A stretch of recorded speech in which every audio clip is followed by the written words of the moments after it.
Hey, what's up guys? Today is story day. I got an interesting story for you guys about the day or the time that I hired the Stradman to be an accountant. It's true. Also, the GT350 is filthy. We need to give her a wash, and first time on the channel, the Gladiator. Check it out. Oh look, hey, oh hey. Check it out. You're just you just hang out in the Gladiator? It's that new car smell, you just don't leave? No. How long you been out here? Like 3 hours? Minutes, just kind of enjoying it. Playing with the gadgets and the gizmos. Check that out. So you digging it? No, I love it. Yeah. I'm going to have a meeting right now in regards to engine swap. Little inside information for the viewers. Whoa! Wait, like less power, less. Yeah, no, I'm thinking about more maybe fuel a efficiency. 4-cylinder. We're gonna do like a Prius swap, make it a hybrid. Oh, a little Prius swap, you know. Dude, that's... Well, you know, fuel economy is important in this day and age. Gas prices are what, $3.50 a gallon? Yeah, Moab's like 4 hours away. Exactly. Got to get there in style, but efficiently. Exactly. I couldn't have said it better myself. I like it. I want to show you guys, before he leaves, with your permission, one thing about the Gladiator that I like. Okay. Okay. Yeah, that's fine. It's in the back seat.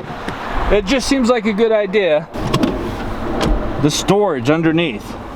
Basic, simple, yet useful, handy. It locks. Does it lock? Yeah, it does. You're right, it does. Yeah, it so, does. Good to go. Yeah. Did you get the Bluetooth? Oh. You didn't pay $500. You didn't pay $500 for a Bluetooth speaker. Nah. Sorry. So sorry. I'm disappointed. I'm disappointed. On that note, your Cove speaker would probably fit nicely in there. Oh, you're right, yeah. Shout out to Cove. One of my sponsors. Oh, thank you. If they want to sponsor me, you know, introduce me.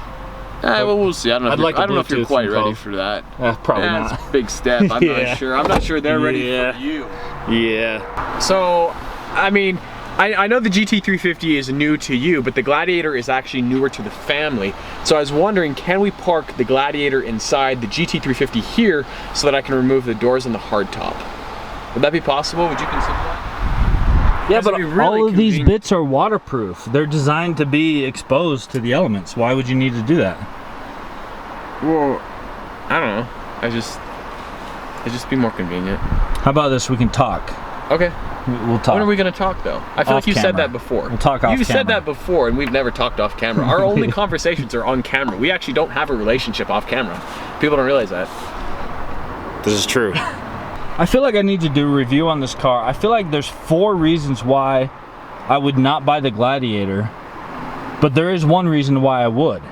Okay. And I want to tell everyone about it, but I need time with the car, so maybe on our off-camera conversation, we can discuss if I can do a video with it. You want to borrow the Gladiator? Yeah. For the day? Yeah. The afternoon? Well, you know, I'm still waiting to drive that GT350. Yeah. So we'll talk. We'll talk.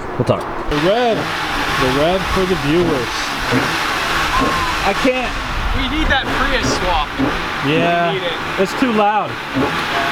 It's trying too hard. I assume you guys like the Gladiator. It just it's nice. It's nice. Subscribe to my YouTube channel. Maybe. White wheels. White wheels.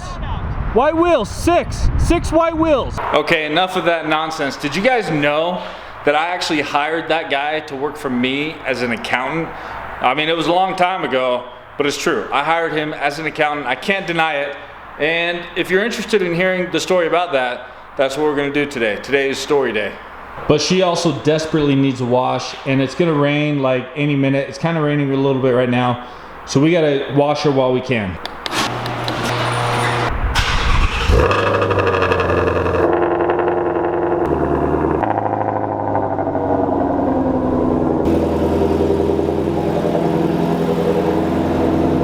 I also got to move the X5 out of the way. Here's a cold startup, because I know you guys want to hear it.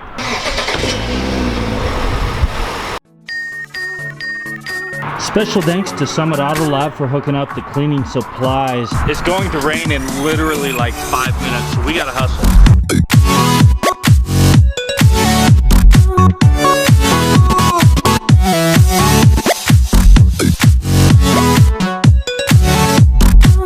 Okay, so while I get the Shelby Cobra nice and pristine, nice and clean, nice and sparkly, let me tell you, about 5 years ago, I was an accountant in Park City, and we needed a new job cost accountant. So we put a listing out, job cost accountant needed, Park City, Utah, and we had a few interviews, a few applications, of course. and obviously James was one of those applicants. I had the opportunity to interview him and a few other people with my boss, and we had a couple qualified candidates, and James was qualified but still young. He didn't have a lot of experience. And there was another candidate that was a little more qualified. So we were kind of tough because James did interview really well for the job.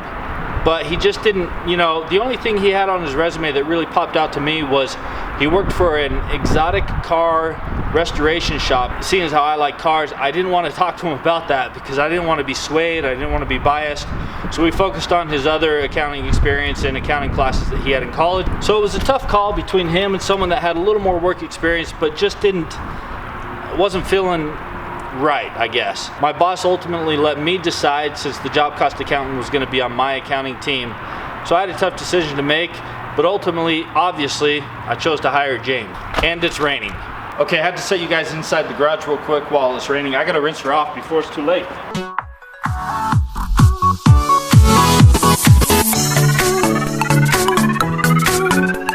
This is the special stuff, by the way. Rain doesn't help though.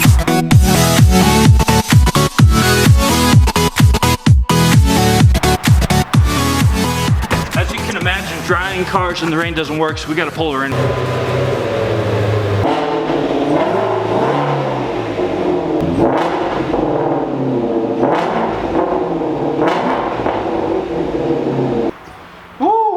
It's hard to dry a car, it's hard to wash a car while it's raining. Now obviously this is not a tutorial on how to wash a car. I just had to get the salt off from the salt flats.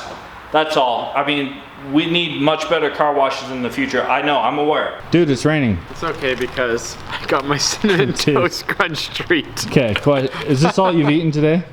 No, I just had a Pop-Tart and I had Subway for lunch. I had a full-on turkey sandwich, lettuce, tomatoes, and some Doritos. Also, you notice, fresh and clean. I got her just before the rain. It started raining, I had to dry her off, so I dried her off in the garage. That's perfect when I borrow her tomorrow. It's gonna be nice. I'm gonna go out to the dry lake bed and do a top speed run. Perfect, thank you. Awesome, thank you. Funny enough, your timing's interesting. I was just telling everybody about when I hired you, and we're right to the point where you were just showing up for your first day on the job. Mm-hmm. And that's when I asked you about that little dealership that you worked at, not dealership, the exotic restoration shop, and you said something about YouTube, and I was like, what the heck look at us are you talking about? Here you are, vlogging away. He had 3,000 subs at the time, 3,000 subscribers. Mm-hmm. He said he did it on the side as a hobby, and I said, what are you talking about? And he told me a little bit about what he does, and I said, oh, I just happened to watch a video on Yahoo about a Bugatti Veyron in Sun Valley hitting 250 something? 246.6. My first real, true, legit viral video. Right. And that's when I understood the potential of YouTube was that video, because the ad revenue on that video was very nice, to put it subtly. It was more money than I made in a long time. Yeah. So basically, he realized the potential of YouTube the same weekend he accepted a career type job at a company. Working for you. For me, which is interesting. It's been a weird sequence of events. The weird part though, where I was like, I still didn't understand, and so I said, hey, I just watched this video about this Bugatti on Yahoo. Is that what you're talking about that you do, that type of stuff? And he looked at me like, that was my video. He's like, that was my video, and I was like, now, one of the benefits of working with James was obviously we talked cars probably too much, but maybe just the right amount, we'll say that. Every Thursday, we went to Five Guys, guaranteed. It got to the point where the people at Five Guys knew us and knew our order, which was awesome, it was super cool. And actually, I have a little bit of a bucket list, wish list that, life goal, that I become such a regular at a restaurant at some point in my life. People know me. Kind of like Cheers, you walk in, everyone says Norm. But I don't want people to say my name. I don't want that that's just awkward. But I want to be able to walk in, nod to the chef or whoever, and they know to start making my burger or pizza promptly. I can have a seat, and the food's coming, and simple. That's all I want out of life. That's it. I'm not that complicated. Also, now that we got the Mustang, we can start putting up the Mustang paraphernalia in the garage. We gotta hang that one up next. I did hang up some stuff over there that we can talk about later, maybe. Now before we end the video, there's one thing that I've been wanting to do, that I've been dying to do, is to open the GT350 Owner's Supplement box. Now I'm not an unboxing channel, so we're just gonna get through this real quick. I just wanted to show you guys what's in here.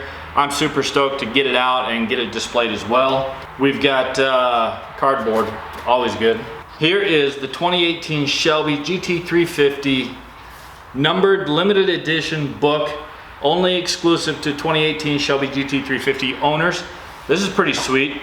Now, if you guys have any interest of like me reading this book as its own video, then you guys can play it as you're going to sleep. If you want to get some sound sleep and have solid dreams, I'd be happy to put together that video of me reading this book just for you guys, exclusive, and then you can just every night drift off to sleep with wonderful Shelby GT350 dreams. Just let me know. Now we got some more stuff. We've got the USB drive stick. I actually don't know. I assume something's on it. I honestly don't know. I'll have to look into that. We got a poster in here. Dad, you're my frame guy. You're my picture guy. We're gonna need a frame for this. I won't unfurl it now. Well, here it is, upside down. Check it out. Sweet. Dad, we need a frame, roughly that size.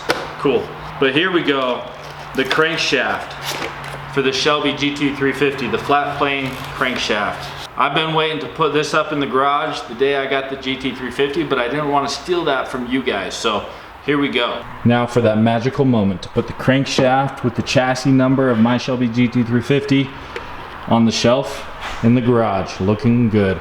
Also, this is a piston from a Ford Mustang GT that I got. It's a clock, obviously. Thought it was pretty cool. They look good next to each other. But that is it. That's all I got for you guys today. I hope you guys enjoyed story time. That is the true story, the real story, the only story about the time that I hired Stradman to work for me as an accountant. And now if you guys want to know the story about the day that I fired him from my perspective, I'd be happy to tell you. Let me know in the comments below. But I hope you guys are killing it. I hope you're crushing your goals. I hope you're just having like a fantastic week. Peace.